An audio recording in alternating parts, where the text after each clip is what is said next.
Feito isso, o indivíduo muitas vezes esqueceu o pensamento que os inspirou. Esse é um assunto profundo sobre o qual até a mais sábia das pessoas sabe muito pouco. É um assunto que só se revela por meio da meditação. Muitos acreditam que é assim que opera o poder da prece. Muitos acreditam também que a definição de objetivo, amparada pela fé, é em si mesma a melhor das preces. Entenda o princípio mental aqui descrito e você terá uma dica confiável sobre por que a prece, às vezes, traz aquilo que a pessoa deseja, enquanto outras vezes ela traz aquilo que não se quer. Considere o fato de muita gente recorrer à prece só depois de todo o resto ter falhado, geralmente na hora da emergência, quando a mente está saturada de medo e dúvida. E você pode ter a resposta sobre por que a oração costuma trazer aquilo que se menos deseja. Se você recorrer à prece com a mente toda ou parcialmente tomada por medo ou dúvida, a inteligência infinita parece acomodar as emoções, levando sua conclusão lógica à exata atitude mental em que você reza. O tipo de fé que traz resultados, sem exceção, é aquela atitude mental em que se vê o objeto desejado já na mão, mesmo antes de ir rezar. Esse tipo de atitude mental só se alcança pelo preparo e pela disciplina da mente. Às vezes, a disciplina pode ser o resultado do esforço deliberado por parte de um indivíduo. Outras vezes, ela pode ser resultado de algum grande pesar ou desapontamento profundamente enraizado, que força o indivíduo a se voltar para o seu eu interior em busca de consolo. E aí está a comprovação de que o fracasso às vezes é uma bênção disfarçada. Uma análise cuidadosa da civilização o impressionará com a profundidade com que a raça humana é advertida de tempos em tempos por meio de alguma grande calamidade, como uma depressão mundial, conferindo assim lógica à teoria de que fracasso e decepção são armas de disciplina com as quais os seres humanos são forçados a recorrer à sua natureza espiritual para ter ajuda. A depressão de 10 anos, que se alastrou pelo mundo todo de 1929 a 1939, poderia facilmente ser considerada o jeito da natureza de forçar os habitantes do mundo a recuperar valores espirituais que tão prodigiosamente perderam durante a Primeira Guerra Mundial. Nenhum grande líder jamais se tornou conhecido por alcançar sucesso digno de nota sem recorrer a forças espirituais. Existe um poder maior que o próprio homem, e ele é muitas vezes incompreensível para a mente finita do homem. É essencial aceitar essa verdade para chegar à realização bem-sucedida de qualquer objetivo definido. Os grandes filósofos de todos os tempos, de Platão e Sócrates a Emerson, e os modernos e os grandes estadistas de todos os tempos, de George Washington a Abraham Lincoln, tornaram-se conhecidos por terem recorrido ao seu eu interior em tempos de emergência. Nenhum sucesso grandioso e duradouro jamais foi alcançado, e nenhum será, exceto por aqueles que reconhecem e usam os poderes espirituais do infinito como são sentidos em seu eu interior. Deixar de reconhecer essa verdade profunda pode ser a maior razão pela qual o mundo está hoje quase falido espiritualmente. Não importa quem você é, ou qual é sua vocação, você nunca vai se apropriar de grande poder se negligenciar ou se recusar a reconhecer e usar suas forças espirituais. Há um homem que dizem ter sido o maior vendedor de seguros de vida dos Estados Unidos.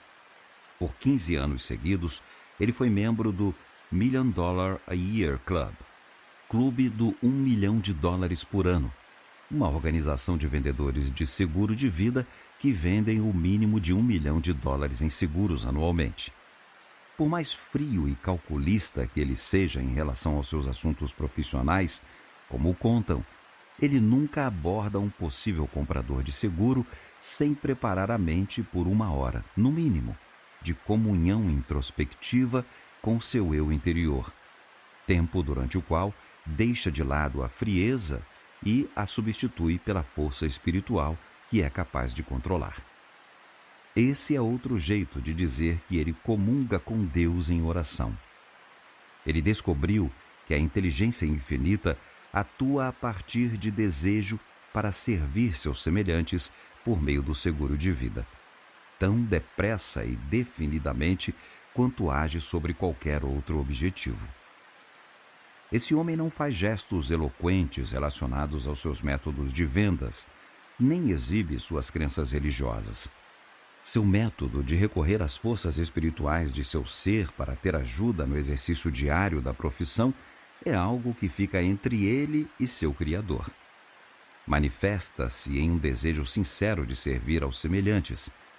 De alguma maneira, não podemos deixar de pensar que, talvez, o jeito quieto e despretensioso com que esse homem busca a origem do poder espiritual dentro dele mesmo o leva muito mais perto da fonte de todo o poder do que os métodos de alguns outros homens que anunciam sua religião de maneiras mais dramáticas.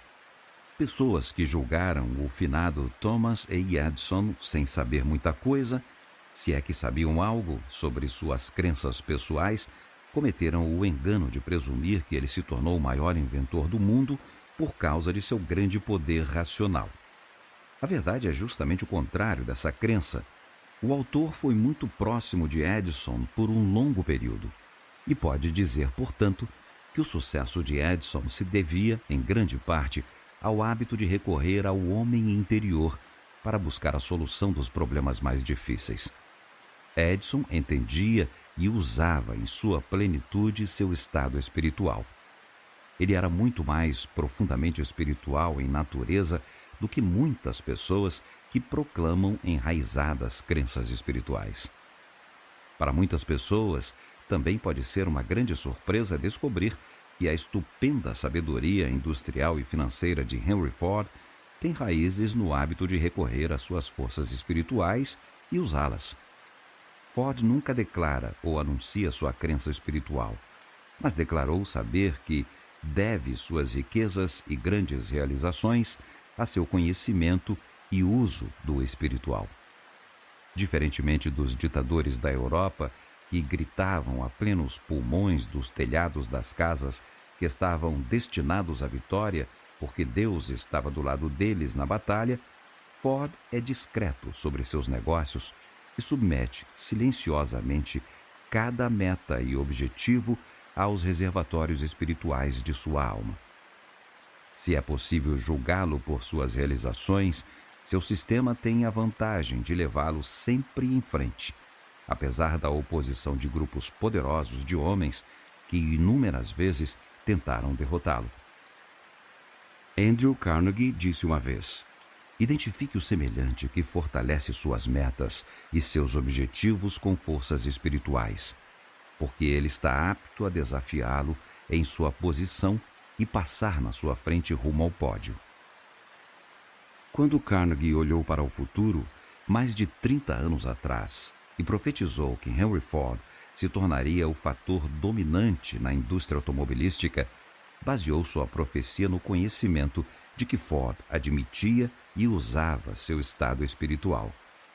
Há pouco tempo, o editor de Think and Grow Rich, uma interpretação em volume único de uma parte da filosofia da realização individual, começou a receber por telégrafo encomendas desse livro de livrarias em Des Moines, Iowa e entorno. As mensagens pediam remessas imediatas do livro, entrega expressa.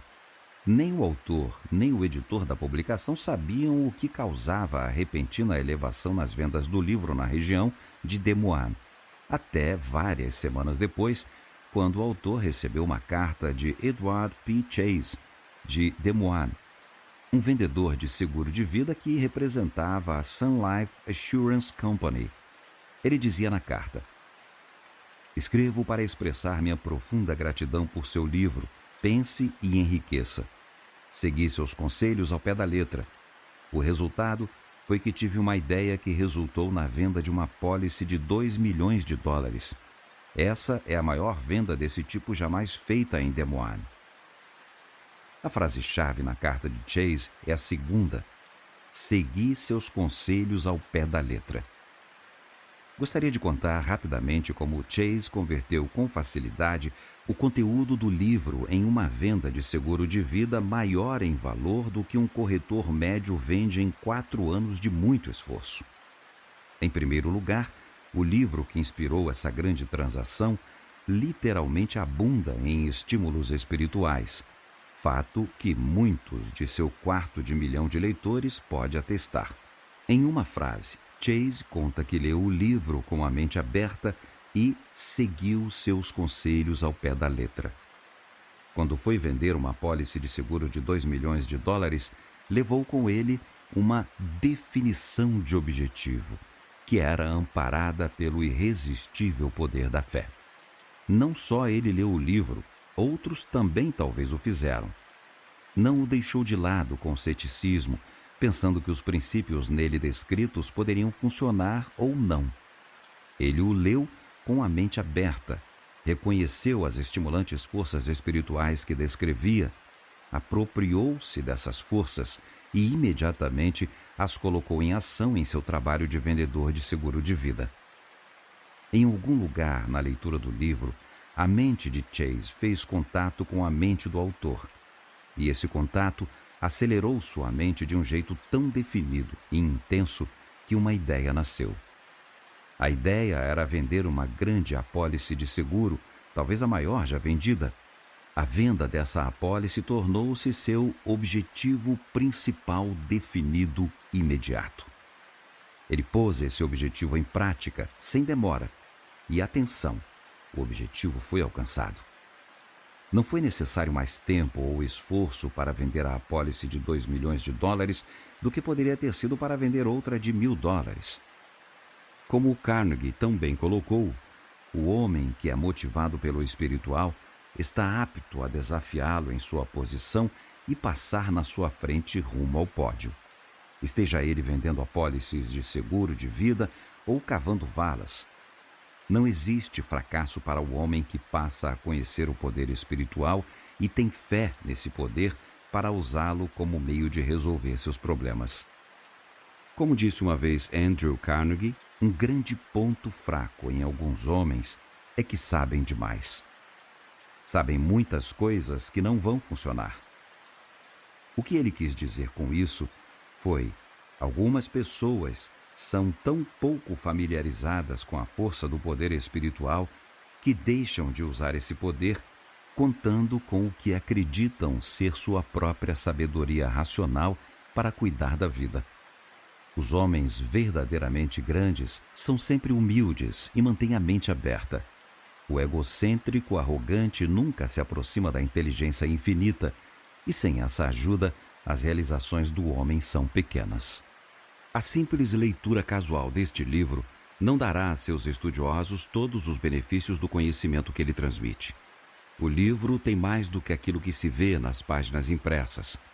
Tem aquele algo mais, escondido nas entrelinhas, algo que pode ser descoberto apenas pelo leitor que o lê com a mente aberta e um objetivo definido e com uma determinação de sintonizar e aprender o espírito do grande mestre do aço e outros homens distintos, cuja filosofia de realização será encontrada ao longo destas lições. Visão é uma virtude de valor incalculável, mas visão passional conduz apenas a devaneio impraticável. Carnegie definiu o princípio de definição de objetivo com clareza suficiente para ser entendido por qualquer escolar. Mas definição de objetivo significa apenas visão passional, até que, e a menos que, ganhe vida e ação pela aplicação dos poderes espirituais do indivíduo. Definição de objetivo não é mais que o ponto de partida para o sucesso. Um objetivo deve ser elevado da categoria passiva e vestido com as forças espirituais da ação. Um objetivo principal, para que se garanta sua mais plena realização, deve ter a proporção da obsessão. Há uma fórmula definida por meio da qual esse desejo pode ser alcançado, e vou agora apresentá-la. A fórmula para a tradução de definição de objetivo em seu equivalente físico. Escreva uma declaração completa e clara de seu objetivo principal definido na vida. Decore-o e repita-o em voz alta pelo menos uma vez por dia. Você deve proceder como se seu objetivo principal fosse uma prece, e a fé em sua capacidade de alcançar seu principal objetivo deve ser tão definida que você possa se ver já de posse dele. Em outra página, escreva uma declaração clara do plano ou planos pelos quais espera alcançar seu principal objetivo. É importante que você mantenha todos os planos suficientemente flexíveis, de forma que possa alterar, modificar, mudar ou superar todos eles com planos melhores a qualquer momento em que sentir a urgência interior para isso. Lembre-se, o propósito de repetir diariamente seu principal objetivo é gravá-lo na mente subconsciente, onde ele será apreendido e posto em prática pela inteligência infinita. Lembre-se também de que a inteligência infinita pode encontrar seus próprios planos para a tradução desse objetivo em seu equivalente físico. Esteja sempre alerta, portanto, ao sinal para mudar seus planos. O sinal virá na forma de uma ideia repentina ou palpite que se apresentará à sua mente, talvez em um momento em que você menos esteja esperando. Quando o chamado surgir, não hesite. Responda imediatamente e faça todas as mudanças nos planos que ele inspirar. Quando escrever uma declaração de seu principal objetivo, inclua na afirmação um prazo definido e no qual deseja realizá-lo. Para as leis da natureza, assim como para as leis do homem, o tempo é de importância vital. Contratos legais precisam ter um prazo razoável de cumprimento para serem válidos. O mesmo vale em relação a uma ligação com a inteligência infinita.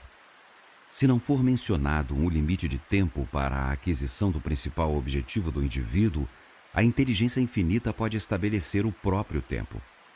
A inteligência infinita tem muito tempo, e a menos que você estabeleça seu prazo para alcançar seu principal objetivo, ela pode não providenciar a realização a tempo de fazer algum bem. Controle sua atitude mental durante o período em que estiver repetindo verbalmente a declaração escrita de seu principal objetivo. Nunca comece essa cerimônia profunda até estar completamente sozinho. E não comece enquanto não limpar a mente de medo, dúvida e preocupação. A inteligência infinita atua a partir da atitude mental com que você apresenta seus desejos e suas demandas.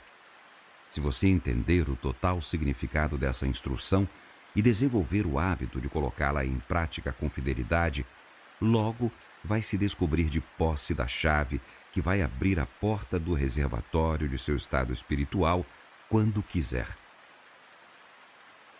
O que deve constar na declaração escrita de seu objetivo principal definido? Para que nenhum ouvinte se confunda com que assuntos deve cobrir um objetivo principal definido, o autor apresenta a seguir um esqueleto que serve como guia. 1. O primeiro parágrafo deve estabelecer com clareza a realização desejada dentro do prazo escolhido para a realização de seu principal objetivo. 2. O segundo parágrafo deve descrever com clareza e definição a qualidade e quantidade exatas do serviço que se pretende prestar em troca da recompensa pretendida, para que não haja ilusões nesse ponto. A inteligência infinita nunca recompensa pessoas dando alguma coisa em troca de nada, nem favorece a pessoa que espera ou exige pagamento desproporcional ao valor que pretende dar em troca. Os homens podem enganar uns aos outros, e enganam às vezes, mas nunca se soube de alguém que tenha enganado a inteligência infinita. 3. O terceiro parágrafo deve descrever a atitude mental com que se pretende prestar o serviço que será dado pelo dinheiro exigido.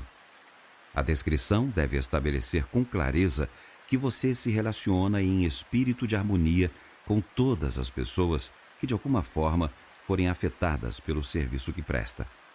Quando cumprir essa instrução, lembre-se de que as pessoas a quem você presta o serviço serão afetadas por sua atitude mental, e seu modo pessoal de conduta. Respondem à sua moldura mental da mesma forma que a inteligência infinita a percebe. Novamente, não perca o profundo significado dessa instrução. Se perder, o erro vai custar todos os resultados de seus esforços. 4. No quarto parágrafo, escreva uma descrição clara do papel que pretende assumir para cumprir seu dever como cidadão americano, lembrando, enquanto escreve, que ninguém tem o direito de desfrutar de privilégios abundantes do americanismo sem contribuir com alguma coisa de valor para perpetuar e apoiar o sistema de vida americano. Seu compromisso nesse parágrafo será uma medida exata de seu caráter. Portanto, seja generoso ao assumir a responsabilidade com seu país. Lembre-se também de que sua atitude mental em relação a seu país vai refletir em um grau surpreendente a atitude mental que você vai exibir em relação a seus associados mais próximos e com aqueles a quem presta o serviço que espera que forneça o retorno de riquezas materiais ou outro tipo de realização que espera. Ser respeitado e querido pelos outros equivale a remover a maioria dos obstáculos que você vai encontrar no caminho para o seu objetivo principal definido. Você tem, portanto, uma razão muito sólida para melhorar o relacionamento com todos aqueles com quem se associa de maneira próxima. 5. No quinto parágrafo, escreva uma declaração clara dos meios e maneiras que pretende adotar para desenvolver e usar as forças espirituais ao seu dispor. Esse compromisso de sua parte pode adotar qualquer método desejado, mas certamente obriga você a seguir hábitos religiosos definidos, voltados para o uso mais amplo e positivo de seu estado espiritual. Se você faz parte de uma igreja, deve intensificar e melhorar o relacionamento com seus conselheiros espirituais. Se não pertence a uma igreja, não segue nenhum ensinamento religioso, deve se afiliar. A igreja fornece uma atmosfera de estímulo espiritual de que todo mundo precisa. Mas aqui, como em todo relacionamento humano, só se pode receber na medida em que se dá. A melhor porção de qualquer benefício religioso vem do papel que se assume em relação às atividades da igreja. Mãos à obra. 6. No sexto parágrafo, comprometa-se a exercitar seu direito e seu dever de voto em todas as eleições de que puder participar. Você não pode ser um bom cidadão sem fazer sua parte na escolha de representantes públicos honestos e confiáveis. Se o espírito de americanismo de que nos gabamos é seguir sendo um poder democrático e livre para o bem de todos os cidadãos, cada cidadão deve assumir seu dever e ajudar a manter homens honestos nos gabinetes pelo poder das urnas. 7. No sétimo parágrafo, escreva uma descrição clara e definida da atitude mental com que pretende melhorar seu relacionamento com os membros de sua família. Essa instrução é de especial importância para os homens que são chefes de família. A esposa de um homem é, se ele se relaciona com ela da maneira apropriada, de grande benefício para ajudá-lo a manter e usar sua coragem. Ela deve ser o membro mais importante de seu grupo de mastermind, mas fará mais mal do que bem se não for totalmente solidária aos seus objetivos e propósitos. O fato de a maioria dos grandes líderes em todos os tempos terem contado com a harmoniosa cooperação de uma mulher é muito significativo. Quando a mente de um homem e a de uma mulher se fundem em espírito de contínua harmonia, solidariedade e união de propósito, eles podem superar quase qualquer obstáculo que possa surgir no caminho. 8. No oitavo parágrafo, comprometa-se de forma definitiva e irrevogável a nunca maldizer nem falar de maneira depreciativa de outra pessoa, quaisquer que sejam seus impulsos para isso. Nada é mais fatal ao desenvolvimento do estado espiritual que o hábito da fofoca, conversa sem fundamento e maledicência. Pessoas bem-sucedidas não se dedicam a esse hábito vulgar. É um insulto à alma da própria pessoa, um golpe contra a inteligência infinita. Alguns homens que ajudaram a fazer a América pelo princípio da definição de propósito. Como um clímax apropriado para este capítulo, apresento aqui alguns breves esboços de alguns homens bem conhecidos que contribuíram para o espírito do americanismo, como nós, desta geração, entendemos essa disposição. Os registros das conquistas desses homens mostram com clareza que eles entenderam e aplicaram o princípio da definição de objetivo, sem o qual, sem dúvida, não poderiam ter sido incluídos nessa lista de sucesso distinto. Henry Ford, o industrial número 1 da América, embora se classifique com pontuação muito alta na maioria dos princípios da filosofia de realização, tem como o maior traço de distinção o hábito de agir com definição de propósito. É possível atribuir à aplicação desse princípio, mais do que a quaisquer outros princípios de sucesso, sua supremacia industrial e fortuna. Ford permitiu que engenheiros supervisionassem seus automóveis, mas não sua política comercial. Desde o início da carreira de industrial, ele adotou como seu objetivo principal definido a produção e venda de automóveis baratos e confiáveis. Esse ainda é seu principal objetivo, e ninguém vai questionar sua solidez diante dos 40 anos de sucesso que a confirmam. Mais de 200 outros homens, cujos nomes hoje não são lembrados pela maioria das pessoas, passaram pelo ramo automobilístico desde que Henry Ford começou nele. Muitos tinham formação acadêmica melhor que a de Ford, e quase todos tinham mais capital que ele para começar a carreira. O que não tinham, e de que precisavam mais que do capital de giro, era um espírito claro e bem definido de definição de objetivo. Thomas A. Edison foi grande porque sua mente funcionava com definição de objetivo. Qualquer homem que se mantém fiel a uma tarefa ao longo de 10.000 fracassos, como Edison enquanto buscava um princípio funcional para a lâmpada elétrica incandescente, não pode ser descrito por outro adjetivo que não seja grande. Pessoas que não são grandes geralmente desistem depois de 1 ou 2 fracassos, e algumas até os antecipam antes de acontecer e correm para se esconder em vez de enfrentá-lo. Quando Walter Chrysler, ainda jovem, gastou seus últimos dólares em um carro, ele levou a máquina para casa para desmontá-la. Removeu cada parafuso, porca e grampo, tirou os pistões e o virabrequim, removeu as válvulas e a caixa de câmbio. Depois, começou a colocar tudo no lugar. Ele repetiu o processo muitas vezes, até os pais começarem a pensar que ele estava maluco. Mas Chrysler sabia o que estava fazendo. Tinha escolhido como seu objetivo principal definido fabricar automóveis. Antes de começar, ele queria aprender tudo o que fosse possível sobre a construção mecânica de um automóvel. Mas, mais importante que isso, queria que a mente se apropriasse do automóvel. Quando finalmente entrou em ação e começou a construir automóveis, sua repentina ascensão à fama e à fortuna se tornou o assunto do mundo industrial. Já foi dito que um homem pode fazer tudo o que quer se sabe exatamente o que quer e deseja com intensidade suficiente. A afirmação parece ser muito ampla, mas a observação da força da mente serve para confirmá-la.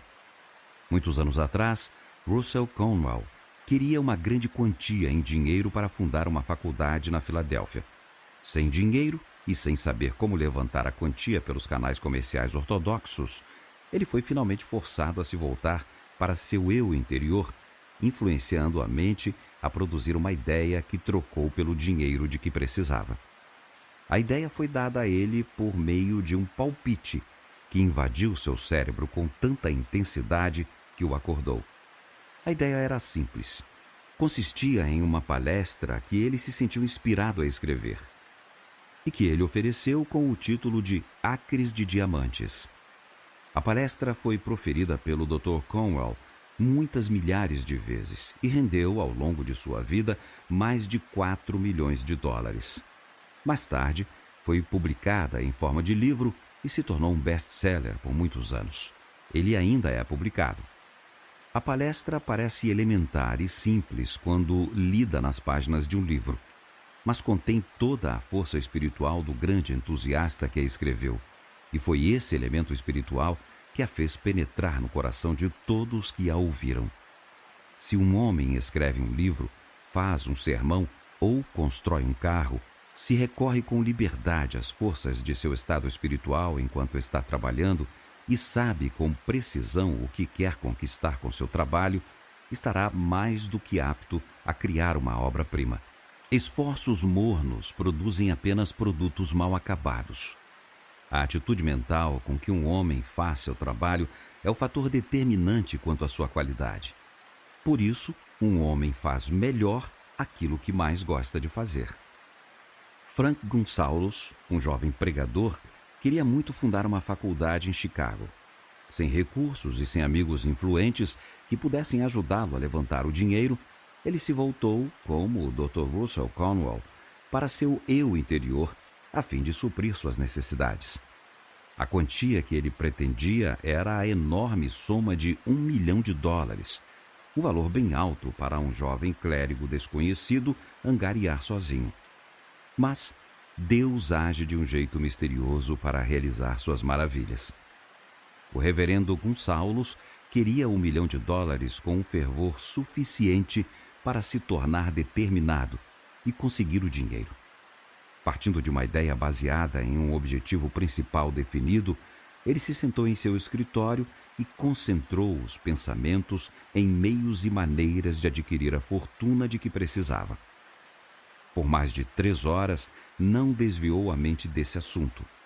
Exigiu do subconsciente que se projetasse no interior do grande reservatório de inteligência infinita, onde sabia que não havia carência de poder para produzir dinheiro ou qualquer coisa que o ser humano desejasse ou de que precisasse, e que trouxesse para ele o plano pelo qual pudesse adquirir o dinheiro. Sua mente disciplinada passou a trabalhar para ele com velocidade e precisão. Mentes disciplinadas sempre trabalham desse jeito. Em poucas horas, a resposta apareceu. Surgiu em sua mente do nada e ele a expressou. A ideia consistia em um sermão que ele se sentiu inspirado a preparar, chamado O que eu faria com $1 milhão. Ele anunciou nos jornais de Chicago que pregaria na manhã de domingo seguinte sobre esse assunto. O anúncio chamou a atenção do rei das embalagens, o falecido Philip D. Armour, que por curiosidade, talvez, o reverendo Gunsaulus atribuiu o estranho fenômeno a outra causa providencial. Quis ouvir o sermão.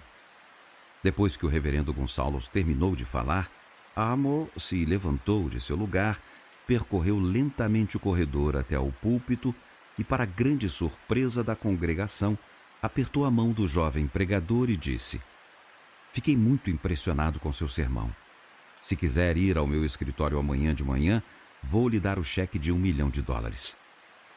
Ele doou o dinheiro e Gunsaulus o usou para fundar o Armour Institute of Technology, uma das mais conhecidas faculdades do meio oeste. Gunsaulus contou como recorreu ao seu estado espiritual para ter a resposta às suas necessidades. Antes de ir ao púlpito para fazer aquele sermão, ele explicou: fui ao meu banheiro, apaguei as luzes, ajoelhei e rezei por 1 hora inteira, pedindo para meu sermão render $1 milhão de que eu precisava. Não tive a pretensão de dizer a Deus onde arrumar o dinheiro. Só pedi que ele me guiasse à fonte certa. Quando me dirigi ao púlpito, uma grande confiança se apoderou de mim. Senti então que já tinha o dinheiro. Uma subsequente comparação da correspondência entre Gunsaulus e Armour revelou o fato surpreendente. No minuto em que Gunsaulus entrou no banheiro para rezar, Armour lia o anúncio do sermão no jornal.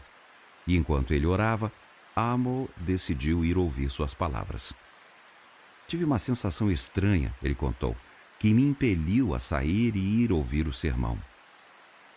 Tem algo de profundamente impressionante em experiências como essa, em especial quando se conhecem os personagens e se tem todos os motivos para acreditar em seus depoimentos. Não é estranho, na verdade, Que os homens busquem o atendimento às suas necessidades aqui e agora, só para descobrir finalmente que o verdadeiro método de abordagem da fonte de suprimento consiste na única coisa sobre a qual os seres humanos têm total controle, o poder de sua mente? Nela está a origem de todas as riquezas, a resposta a todos os desejos, a solução para todos os problemas. Mas frequentemente recorremos a essa fonte apenas como um último recurso, depois de termos quase eliminado nossos poderes espirituais por meio de desapontamentos decorrentes de nossos esforços para atender a nossas necessidades em outras fontes. Nat Hampson, um jovem norueguês, passou 20 anos tentando encontrar seu lugar no mundo. Ele queria ser bem-sucedido em alguma atividade, mas tudo que tentava acabava não dando em nada. Ele aceitava empregos pequenos que encontrava e era chutado de um lugar para o outro. Finalmente conseguiu um emprego de condutor de bonde em Chicago. Depois de algumas semanas, foi sumariamente demitido. O homem que o demitiu disse que ele não tinha cérebro suficiente para aceitar as moedas das pessoas que davam dinheiro a ele. Esse desafio despertou Hampson e o levou a tomar uma decisão: fazer alguma coisa que o tirasse da condição de pobreza. Ele se sentou na calçada e meditou por várias horas. E começou, inconscientemente, no início, a aplicar o princípio da definição de objetivo. A ideia era que, já que ele era o maior fracasso do mundo, escreveria um livro no qual descrevesse o sentimento de um homem que gozava de tal distinção. Ele chamou o livro de Fome, seguido rapidamente por Os Frutos da Terra. Recebeu o valor de $25 mil do Prêmio Nobel de Literatura e, posteriormente, aposentou-se em sua adorada Noruega, onde os editores do mundo foram bater em sua porta.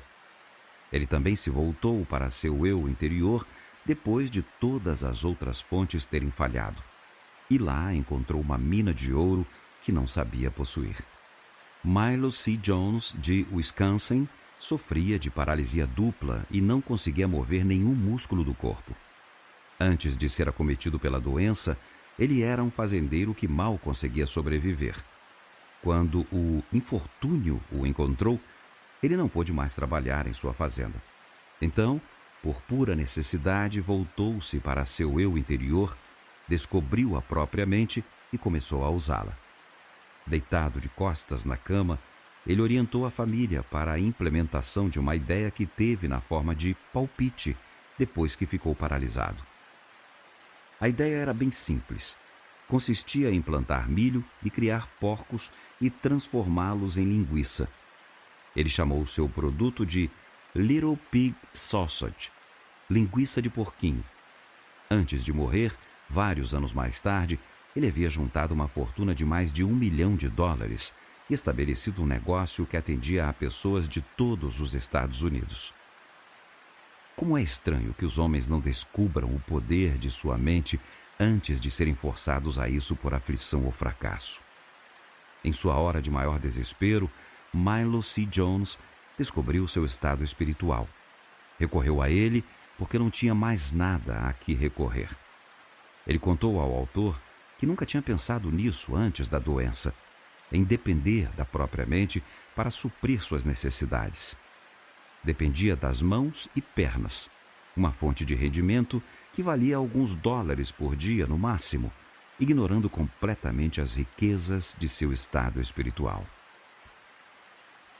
James J. Hill construiu o sistema Great Northern Railroad, com definição de objetivo, e fez dele um sucesso. Sua ascensão do cargo humilde de operador de telégrafo ao cargo de diretor desse sistema foi sistematicamente planejada.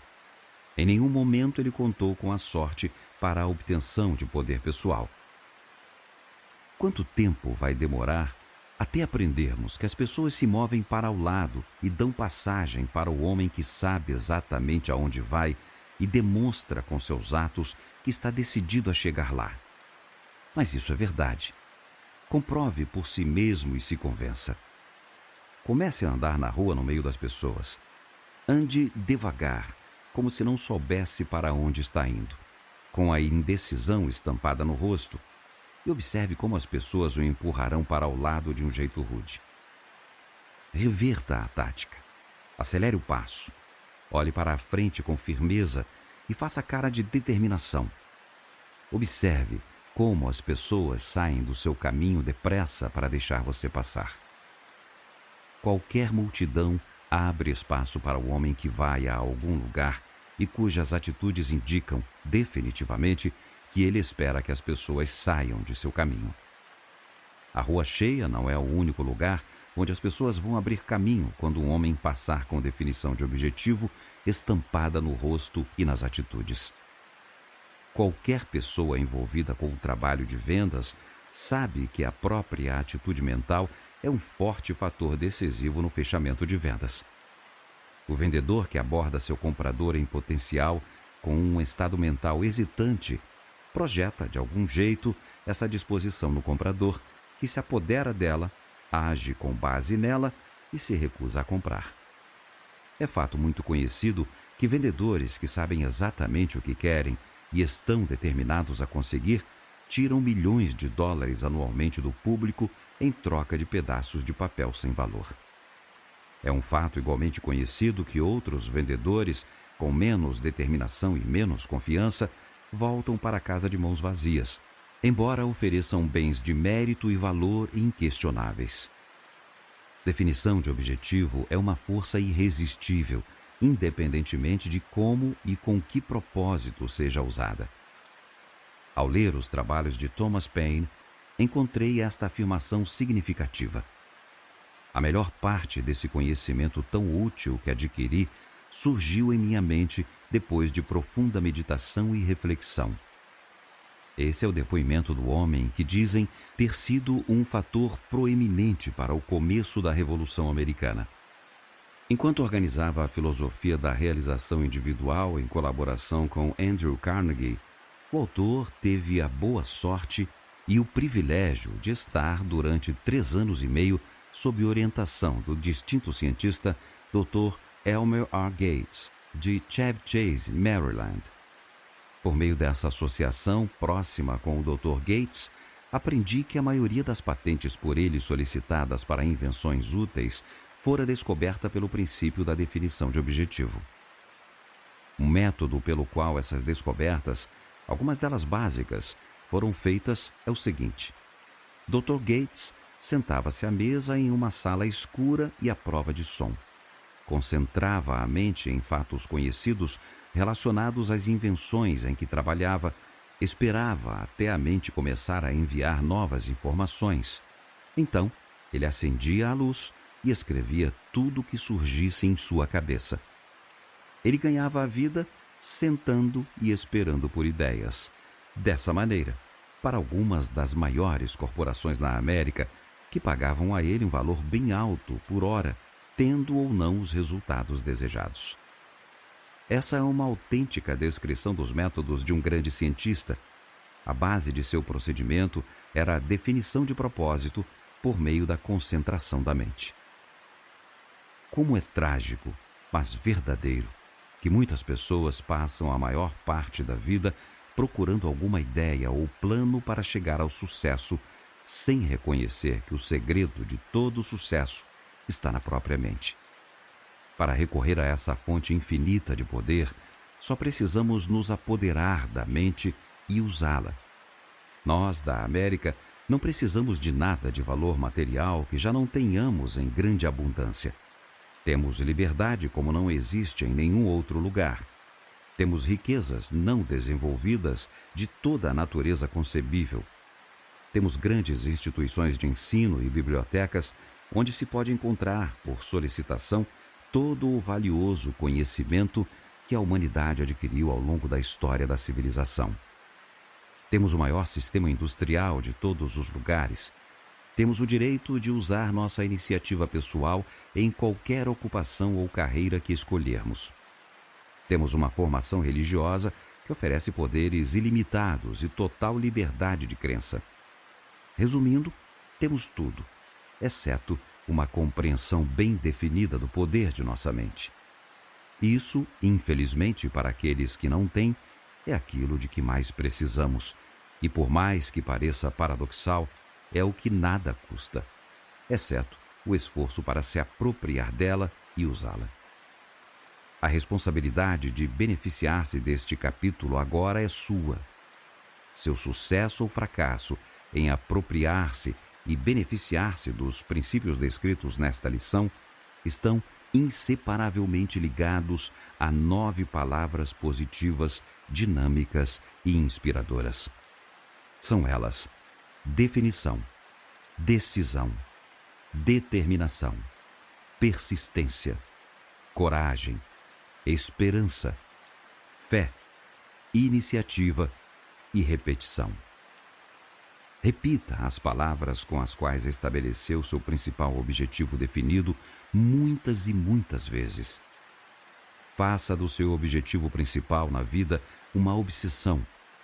Pense nele em cada momento ocioso do dia e nunca deixe passar um dia sem fazer alguma coisa, por menor que seja, que leve você mais perto da realização de seu objetivo.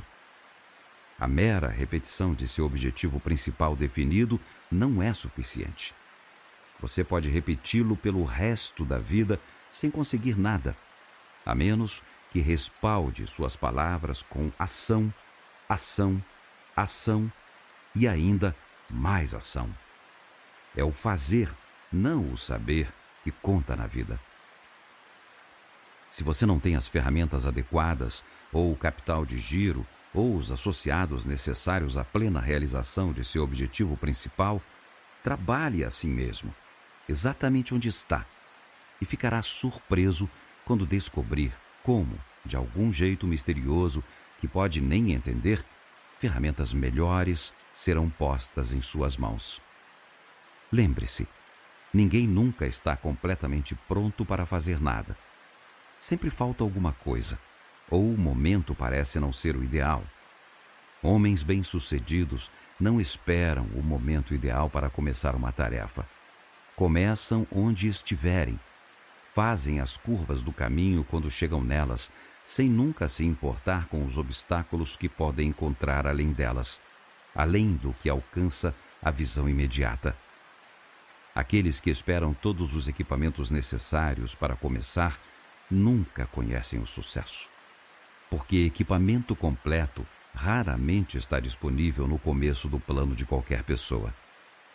Quando perguntaram qual era o segredo de seu sucesso, depois de triunfar sobre inimigos poderosos que tentavam destruí-lo, Disraeli, que talvez tenha sido o maior primeiro-ministro que a Grã-Bretanha jamais teve, respondeu: o segredo do sucesso é a constância de objetivo. Esse é um pensamento adequado para encerrar este capítulo sobre definição de objetivo. Capítulo 2.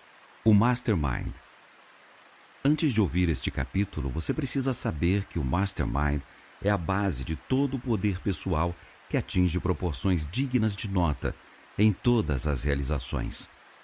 Durante a análise de mais de 500 distintos americanos, cujas realizações abrangiam muitas áreas do comércio e da indústria, descobriu-se que esse princípio era a própria base de seu sucesso. O Mastermind é provavelmente o mais essencial dos princípios dessa filosofia, porque, como Carnegie explicou de maneira tão apropriada, é o meio pelo qual se pode tomar emprestadas a educação, a experiência e a influência de outras pessoas. Pela aplicação desse princípio, Thomas A. Edison, prejudicado como era pela falta de escolaridade até fundamental, tornou-se o maior inventor da América. Henry Ford o usou para desenvolver seu império industrial na América e em muitas outras partes do mundo. Andrew Carnegie disse que se tivesse que escolher só um dos princípios de realização e apostar suas chances de sucesso ou fracasso nesse princípio, ele escolheria o Mastermind. Uma análise cuidadosa dos registros de muitos homens bem-sucedidos mostra claramente que suas realizações se baseavam principalmente em 2 dos princípios do sucesso: o Mastermind e a definição de objetivo. Seria difícil alguém superar a mediocridade sem ter estabelecido um objetivo definido por meio do assunto discutido no capítulo 1. Mas, tendo escolhido um objetivo, o indivíduo pode alcançá-lo com a ajuda apenas do Mastermind, usando a inteligência de terceiros. Antes de direcionar esta lição para Andrew Carnegie, talvez seja útil para ajudar o ouvinte a acompanhar a análise dele do princípio do Mastermind, definir esse princípio como uma aliança de duas ou mais mentes coordenadas e trabalhando juntas em espírito de perfeita harmonia pela obtenção de um objetivo definido. A partir dessa definição, fica evidente que uma aliança de Mastermind pode ser formada por duas pessoas trabalhando em harmonia pela realização de algum objetivo especial, ou ela pode ser formada por quantas pessoas forem necessárias de acordo com a natureza do objetivo a ser realizado. Observe a ênfase na palavra harmonia.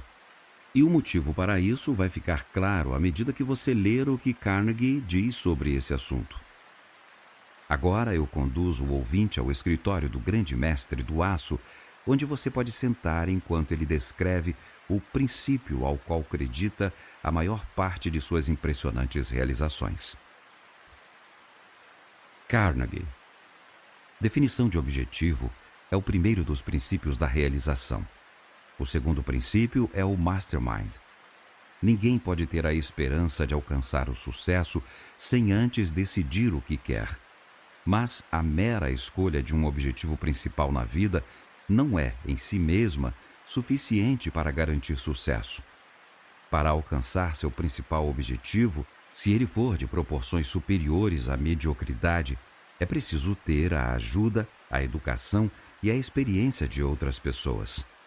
Mais ainda, é preciso relacionar-se com os membros de sua aliança de Mastermind de tal forma que o indivíduo assegure o total benefício de seus cérebros e um espírito de harmonia. Deixar de entender a importância de harmonia e solidariedade de propósito na mente de todos os membros de uma aliança de Mastermind custou a muitos homens a chance do sucesso nos negócios. Um homem pode reunir um grupo cuja cooperação parece ter, e talvez a tenha, superficialmente. Mas o que importa não são as aparências superficiais. É a atitude mental de cada membro do grupo. Antes de qualquer aliança de pessoas poder constituir um mastermind, todos os indivíduos do grupo precisam ter o coração, além da cabeça, em total solidariedade com o objeto da aliança e devem estar em perfeita harmonia com seu líder e todos os outros membros da aliança. Hill. Acho que entendo seu ponto, mas não vejo como um homem pode ter certeza de induzir seus associados em uma aliança de mastermind a trabalhar com ele em completa harmonia. Pode explicar como se faz isso? Carnegie. Sim, posso dizer exatamente como relacionamentos harmoniosos são estabelecidos e mantidos. Para começar, lembre-se de que tudo que um homem faz tem por trás um motivo definido. Somos criaturas de hábito e motivo. Começamos a fazer coisas por causa de um motivo. Continuamos fazendo essas coisas por causa de motivo e hábito. Mas pode chegar um momento em que o motivo é esquecido e continuamos por causa do hábito estabelecido. Há 9 motivos principais aos quais as pessoas respondem. Vou descrever esses motivos e então você vai ver por si mesmo como os homens são influenciados para trabalhar com outros em espírito de harmonia. Desde o início da organização de um grupo de mastermind, o líder precisa escolher como membros de sua aliança, primeiro, homens que têm a capacidade de fazer o que se espera deles. E segundo, homens que respondem em espírito de harmonia ao motivo particular oferecido a eles em troca de sua ajuda. Os 9 motivos principais. Aqui estão os 9 motivos e algumas combinações deles criam o espírito mobilizador por trás de tudo o que fazemos. 1. A emoção do amor, portal para o poder espiritual do indivíduo. 2. A emoção do sexo, puramente biológico, mas pode servir como poderoso estimulante à ação quando transmutado. 3. Desejo de ganho financeiro. 4. Desejo de autopreservação. 5. Desejo de liberdade de corpo e mente. 6. Desejo de autoexpressão com vista à fama, reconhecimento. 7. Desejo de perpetuação de vida após a morte. 8. A emoção da raiva, frequentemente expressada como inveja ou ciúme. 9. A emoção do medo. Os últimos dois são negativos, mas muito poderosos como estímulos à ação. Aí estão os 9 maiores mobilizadores de todas as mentes. Na manutenção bem-sucedida de uma aliança de mastermind, o líder em torno de quem a aliança se forma precisa contar com um ou mais desses motivos básicos para induzir cada membro de seu grupo a dar a cooperação harmoniosa necessária ao sucesso. Os 2 motivos aos quais os homens respondem de maneira mais generosa em alianças de negócios são a emoção do sexo e o desejo de ganho financeiro. Muitos homens querem dinheiro mais do que qualquer outra coisa, mas é comum que o queiram principalmente para agradar a mulher que escolheram. Aqui, então, a força motivadora é tripla: amor, sexo e ganho financeiro. Tem um tipo de homem, no entanto, que trabalha mais pelo reconhecimento do que pelo ganho material ou financeiro. Esse tipo de ego pode se tornar muito poderoso na conquista de objetivos altamente construtivos, em que autocontrole suficiente é usado para garantir harmonia. Reo. Pelo que diz, parece que o homem que constrói com sucesso uma organização de homens e a transforma em uma aliança de mastermind precisa conhecer bem esses homens. Pode explicar como conseguiu escolher tão bem os homens em seu grupo de mastermind? Escolheu esses homens no olho ou selecionou pelo método de tentativa e erro, substituindo aqueles que provaram ser inadequados ao objetivo para o qual foram escolhidos? Carnegie. Nenhum homem é esperto bastante para julgar outros com precisão apenas olhando.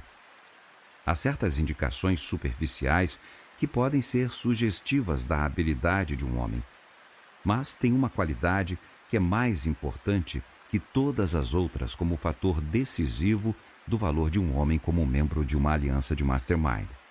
E ela, infelizmente, não é uma simples qualidade superficial.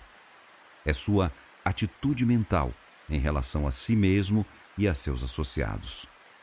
Se sua atitude é negativa e ele tem propensão ao egoísmo, egocentrismo ou a ser adversamente provocativo em seu relacionamento com outras pessoas, não serve para uma aliança de mastermind. Mais ainda, se for permitida a permanência desse homem como membro de um grupo de mastermind, ele pode se tornar tão obstrutivo em sua influência sobre os outros membros que vai destruir a utilidade dos outros e a dele mesmo. Uma experiência que tivemos em nosso grupo de mastermind há alguns anos ilustra o que quero dizer. Nosso químico-chefe faleceu e tínhamos que encontrar alguém para substituí-lo. Tentamos o assistente, mas ele não tinha a experiência necessária ao cargo e precisamos procurar um homem mais velho e mais experiente. Finalmente encontramos alguém na Europa, cujo histórico o fazia parecer exatamente a pessoa de que precisávamos. Mas quando entramos em contato, descobrimos que ele não queria sair da Europa. Para contratar os serviços desse homem, seria necessário oferecer, como motivo ao qual ele se dispunha a responder, um salário muito maior do que aquele que pagávamos ao químico-chefe. Além disso, ele exigia um contrato de 5 anos. O homem conseguiu o que queria e nós o contratamos, mas logo descobrimos que era teimoso e temperamental e que não conseguia trabalhar de maneira harmoniosa com os outros membros de nossa equipe. Tentamos, sem sucesso, induzi-lo a mudar sua atitude mental. Em razão de tudo isso, ao final dos primeiros 6 meses de sua contratação, ficou claro que precisávamos nos livrar dele. Então, pagamos o valor dos 5 anos de contrato e mandamos de volta para casa. A experiência custou caro, mas nada que pudesse se comparar ao que custaria ter mantido esse homem, uma força perturbadora, em nosso grupo de mastermind. O químico-chefe seguinte foi contratado por um período de experiência de 1 ano, com um aviso claro desde o início sobre a importância da harmonia em nossa organização. É fato conhecido que um homem cuja atitude mental seja negativa, se ocupar posição de autoridade, vai projetar sua influência nos quadros e fileiras de toda uma organização, de forma a modificar a atitude mental de todos e torná-los insatisfeitos e, portanto, ineficientes para o trabalho. Emerson sabia o que estava dizendo quando escreveu: toda instituição é a sombra alongada de um homem.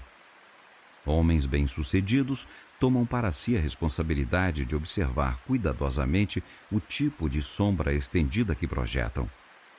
Eu mudaria ligeiramente a declaração de Emerson, dizendo que todo negócio é a sombra estendida dos homens que o administram, porque nos tempos atuais de grandes organizações, é impossível um só homem se tornar toda a influência orientadora de um grande empreendimento industrial, como a United States Steel Corporation. Seria mais correto se disséssemos que essa corporação é a sombra alongada do mastermind que a dirige. Nesse caso, o mastermind consiste em mais de um grupo de mentes trabalhando juntas em espírito de harmonia pela realização de um objetivo definido. Alguns membros do nosso grupo de mastermind saíram das fileiras de nossos funcionários depois de terem demonstrado sua capacidade. Alguns foram escolhidos fora da empresa pelo método de tentativa e erro. Na maioria dos casos, os que vieram de fora haviam estabelecido sua capacidade em algum outro campo ou ocupação no qual seu histórico de realizações se destacava o suficiente para chamar nossa atenção. Alguns dos homens mais capazes em nosso grupo de mastermind começaram de baixo e subiram com esforço, passando por muitos departamentos diferentes de nossa indústria. Esses homens conhecem o valor da harmonia e do esforço cooperativo. Esse é um dos segredos de sua capacidade para se promoverem a posições mais elevadas. O homem que tem capacidade em qualquer área, além da atitude mental certa em relação a seus associados, normalmente chega ao topo da cadeia, seja qual for sua ocupação. Há um grande prêmio para a eficiência associada à correta atitude mental. Gostaria que enfatizasse isso em sua apresentação da filosofia da realização individual. Reu. E o homem que organiza um grupo em uma aliança de mastermind? Não é necessário que seja um mestre na área de realização a que se dedica antes de poder comandar com sucesso outros indivíduos no mesmo campo? Carnegie.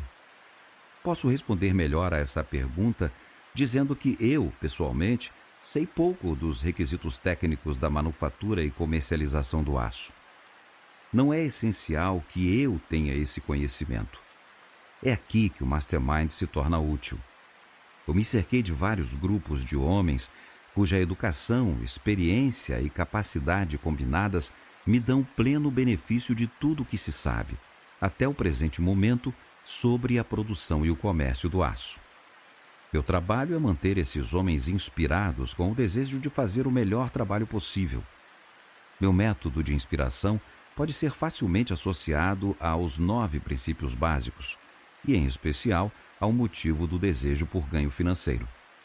Tenho um sistema de compensação que permite que cada membro do meu grupo de mastermind determine a própria recompensa financeira.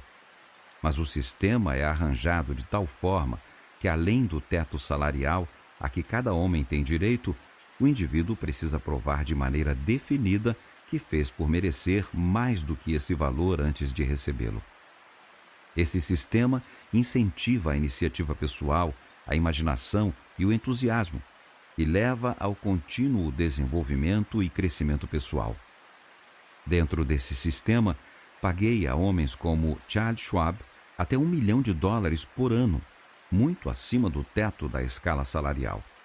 Foi esse sistema que inspirou Schwab a desenvolver a própria iniciativa individual a ponto de ter se tornado o maior espírito mobilizador na organização da grande United States Steel Corporation. Junto com essa iniciativa, ele desenvolveu grande capacidade de liderança. Lembre-se, meu maior objetivo na vida é o desenvolvimento humano, não só a mera acumulação de dinheiro. O dinheiro que tenho é uma recompensa natural pelos esforços que dediquei ao desenvolvimento humano. Sei que algumas pessoas me acusam de ser louco por dinheiro, mas quem diz isso nada sabe sobre meu objetivo principal. A melhor evidência da verdadeira natureza de meu objetivo é o fato de estar doando meu dinheiro tão rapidamente quanto posso sem prejudicar as pessoas, e a maior porção de minhas riquezas, que consiste do conhecimento que obtive na arte de desenvolver os homens, estou oferecendo ao mundo por meio de seu esforço na forma de uma filosofia prática de realização individual. Essa é a única maneira pela qual a riqueza pode ser distribuída com justiça e de maneira permanente, porque a verdadeira riqueza é produto da mente, uma forma de riqueza para a qual toda coisa material gravita. Hill. Você diz que todo sucesso de proporções notáveis é resultado da compreensão e aplicação do princípio do Mastermind. Não há exceções para essa regra? Um homem não pode se tornar um grande artista, ou um grande pregador, ou um vendedor de sucesso sem o uso do princípio do Mastermind? Carnegie. A resposta para a sua pergunta, da maneira como a colocou, é não. Um homem pode se tornar um artista, ou um pregador, ou um vendedor sem a aplicação direta do princípio do Mastermind. Mas não pode se tornar grande nessas áreas de atuação sem a ajuda desse princípio. Uma providência onisciente organizou de tal forma o mecanismo da mente que nenhuma é completa sozinha. Riqueza da mente, em seu sentido mais pleno, vem da aliança harmoniosa, de duas ou mais cabeças trabalhando pela realização de algum objetivo definido. Por exemplo, o Mastermind que deu a essa nação o nascimento de sua liberdade consistiu em um grupo que nasceu da aliança harmoniosa de 56 homens que assinaram a Declaração de Independência. Por trás daquele Mastermind havia a definição de objetivo que hoje conhecemos como Espírito Americano de Autodeterminação, que serviu em parte como poder motivador no desenvolvimento de nossa grande indústria americana. Uma só mente isolada, por maior que pudesse ser, não teria sido capaz de dar a essa nação a visão, a iniciativa, a autossuficiência em que seus líderes em todas as áreas se inspiraram. Há indústrias de um homem só e comércios de um homem só, mas não são grandes. E há indivíduos que vivem a vida toda sem se aliar em espírito de harmonia com outras mentes, mas não são grandes. E suas realizações são escassas. Lembre-se de que a você foi designada a responsabilidade de dar ao mundo uma filosofia completa de realização individual. Portanto, você deve incluir na filosofia os fatos que capacitam o indivíduo a superar a mediocridade. O mais importante desses fatores é a compreensão do poder que está disponível para quem associa seu poder mental ao de outra pessoa, dando a si mesmo, dessa maneira, todo o benefício de uma força intangível que nenhuma mente isolada jamais pode experimentar. Vivemos em uma grande nação.